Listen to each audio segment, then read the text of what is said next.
colony back in 1893. Who can these people be? In the middle of the sea, sing a song of sovereignty. Aohimalahini. She ruled her people with grace and dignity, showing all the world the importance of unity. Oni pa'a, our motto until we die. Any enemy of Hawaii is an enemy of mine.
Just like Navae, Kalana na pua o Hawaii nei. Say ku e, ku e. Mahope mako o lili kulani. Aloha ai kapono aka aina.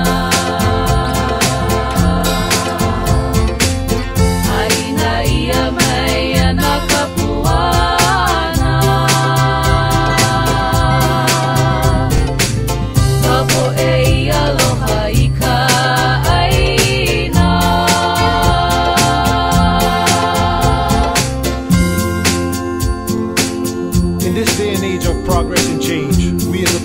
Progress as well, but in doing so, we cannot, under any circumstance, forget our culture, our language, and our history.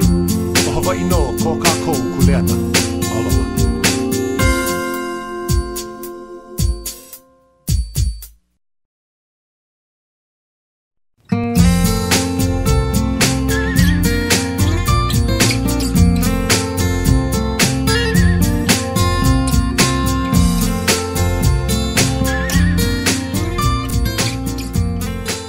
Big march from Mauna Ala to Iolani Palace to commemorate the 100th anniversary of the so-called annexation of Hawaii. And from there, the signs began to be known. In 2001, there were these organizations out called the Hawaiian Patriotic League. It was created as an organization, and I went to a meeting along with a bunch of friends, and we saw an article, a blown up newspaper article posted on their counter, and the title of the article was "Strangling Hands Upon a Nation's Throat." It was written by a woman named Miriam Mickelson for the San Francisco Call. And all of us stood there and read that whole thing.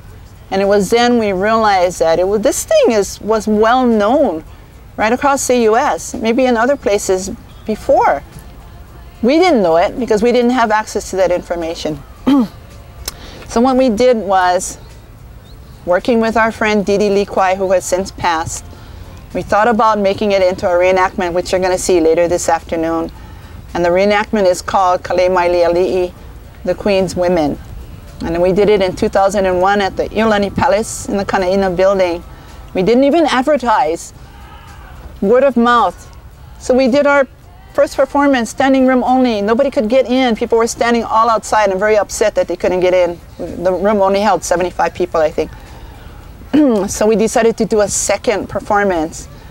And what happens? Second performance, nobody leaves. Now you got a lot of pissed off people outside wondering, well, how are they going to get in? They get in anyway, and they just jammed along the wall. They were standing room only. We did it twice. What we really found interesting, because the reenactment was based on the newspaper article itself, we tried to stay true, so everything that was said, as you will see later this afternoon, is what they said. Talk about kupuna coming alive. It's them. They were saying the same thing at every single meeting that was held throughout all the different islands. But the only record we had was the one that was written by a Haole ally, Miriam Mickelson, printed in a newspaper on the continent, sent back to Hawaii, printed again in Hawaiian, and running in Kealohaina newspaper. So that's how the information came. So you have to think about what things had to be in place before we could get that information. A lot of things had to happen. We don't believe in accidents. We think that it was meant to happen so that we could do what we do. So 2001, we did the first reenactment. We did it for different audiences. And in 2003, we decided to become a civic club. Any idea why? I'm moving into my teacher mode too, sorry. Okay, I'll tell you why. Yeah, I gotta ask those questions. We wanted Hawaiian audiences, people who are Hawaiian by blood, to know their own history, because no one knew their history. No one knew it. We knew it.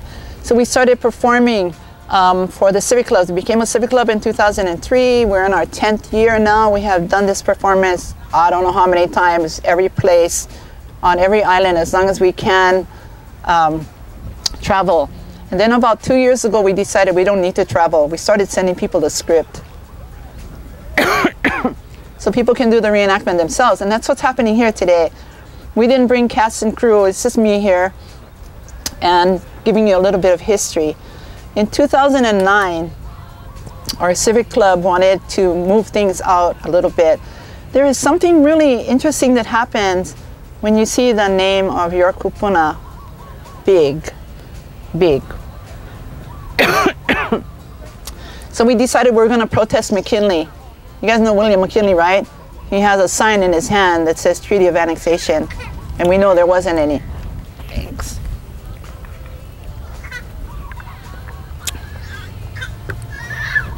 So in 2009, we started buying poster boards and making signs. We made 600 signs to go around what's called the sacred circle around William McKinley's statue. And if you're a graduate of McKinley High School, anybody? Okay, McKinley High School graduates know that no one is allowed in that sacred circle unless you're a senior or a graduate. Do we care? No. So, and how do we know that McKinley is holding that sign? Because every single person we ever met climbed up on that statue at 17 feet tall and took a picture, myself included. So we could see the words, no Treaty of Annexation, and we knew it was a lie. And we laid out our signs, 600 right around the McKinley statue with the names facing the statue, the symbolism of this man being able to see, if he were there, that all these people said, no way, we don't want it and we don't want you. That was 2010, the first time. And then from there it grew. So we have out here maybe 2,300 signs. And they've just grown and grown because what we do is education through art and drama. And the reason we do that is because it's safe. Because those signs can do nothing but unify people. It doesn't matter where you are on the political spectrum. What matters is that you honor your history, you honor your kupuna. And whether you think you will or not, like be on our side, whatever side it is, as soon as you go out there and you see those signs, you're there. You're them. They're you. Not only are they telling their story, they're telling ours. This is our story. So here we are today, October, let's see, our civic club went to Washington, D.C., and we took all these signs with us. We displayed them on the National Mall, October 15 and 16. It was very difficult to get a permit. Actually, it took us a year and a half of pushing and pushing. And who helped us get the permit? Guess. Our congressional state of Hawaii delegates. They actually pushed the National Park Service to issue us a permit because we knew if we didn't have a permit there, the cops would have kicked us out. So we got a permit, and then we had to do some major fundraising to get all of us up there, plus the signs and a place to stay during Civic Club convention. But that happened. And then somewhere along the line, before we sent the signs up, we made a decision to not bring them back to Oahu. We felt, it's because we listen, it feels like they're always talking to us anyway, lots of talking. They didn't want to come here, to Oahu. They wanted to go to Hawaii Island. So we sent him to our friend back there, Linda, to Puna.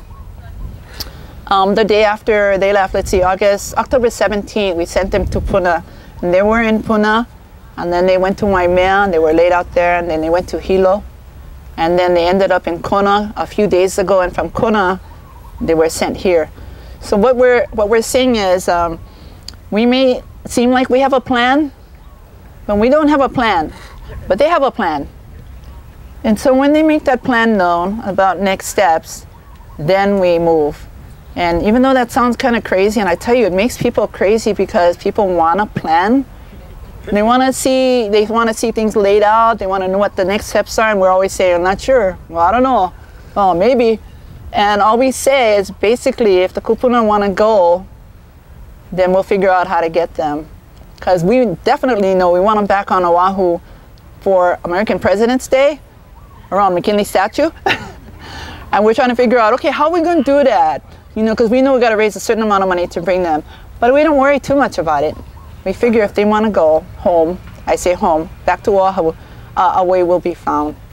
And so that's kind of our story. And I think there's probably a lot more, but that's enough for me and for you because you actually know why they're here today. Thank you very much. I want to really mahalo Lynette and the commitment of Kalimailia Ali'i Civic Club and all the work they have done and education and mahalo. And as you're saying, things just flow. This was probably a week ago when this all started to kind of get all connected, and we ended up here today. So if some of you were wondering, hey, how come so last minute? Well, not so much last minute. It was just the right time and the right way it occurred. And so we're fortunate that this is part of a whole weekend of events. And maybe I can bring Kahu up later on again to kind of share about exactly what's going to happen later on. But I never got to finish my talk, the very last spot. And that was in the Senate hearings in 1897, when the Treaty of Annexation was being pushed to be ratified. There was a real big debate again in the Senate. And the Senate really, for Americans, were debating whether or not the United States Senate what the decision was the United States going to remain a so-called republic, or would they become an empire? And this is what really the debate was about. And the question for this debate was Hawaii. You see, the empire builders and the money changers, they understood that if they wanted to create and expand this empire, they needed Hawaii as a military base and installation, and specifically Pearl Harbor. But yet, here's the beginning at that time. Here's this country which will become the great superpower itself, debating the Hawaiian question. And the legality and the righteousness and the question of Hawaii is put on the table. And many of the senators realized that they clearly did not have the consent of the people to annex the Hawaiian Islands and for the Hawaiian Islands to be ceded into the United States.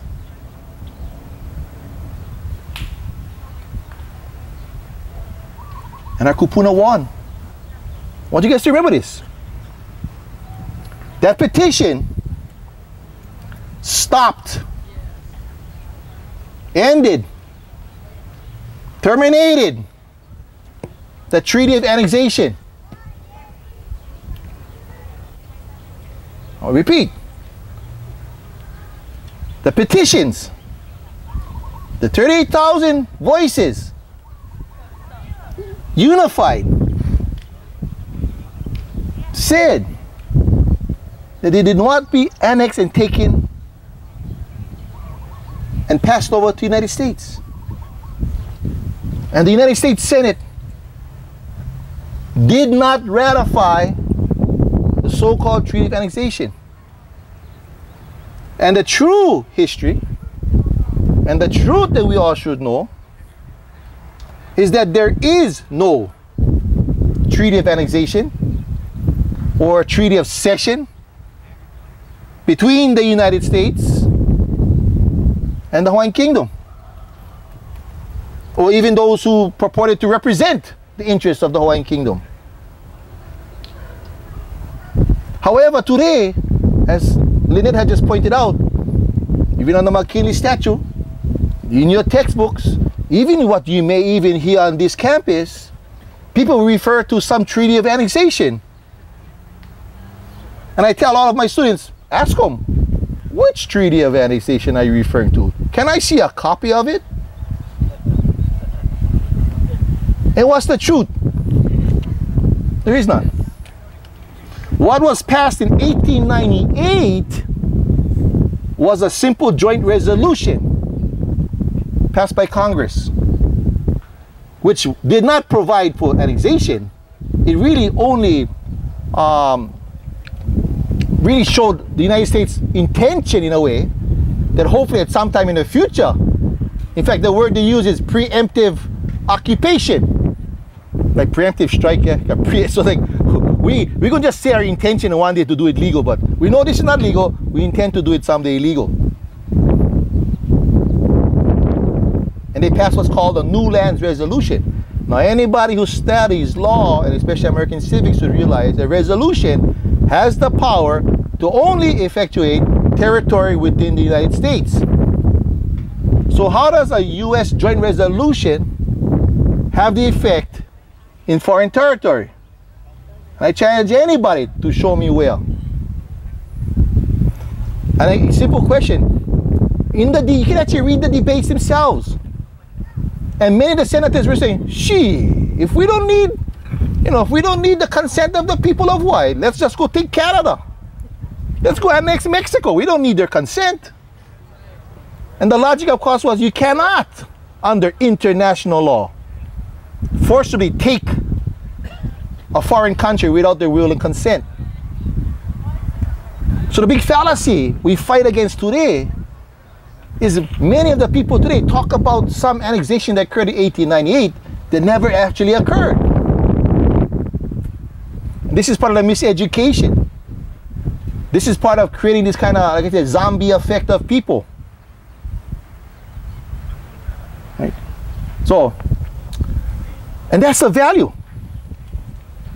Our kupuna, that voices did win, was put on record. Now, unfortunately, the United States was already planning to go to war with Spain.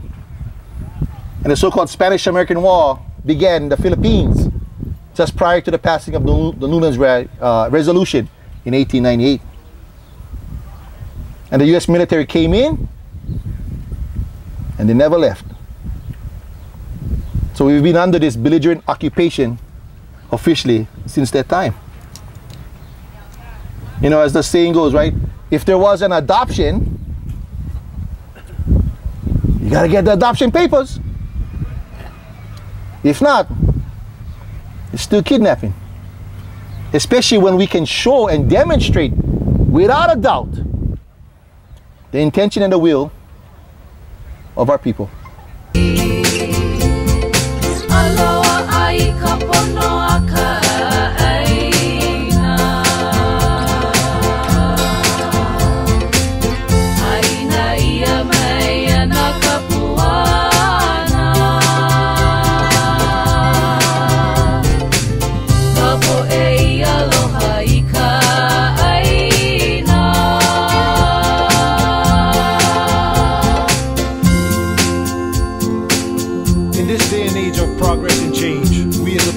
Progress as well, but in doing so, we cannot, under any circumstance, forget our culture, our language, and our history. O Hawaii no ko kākou kuleana.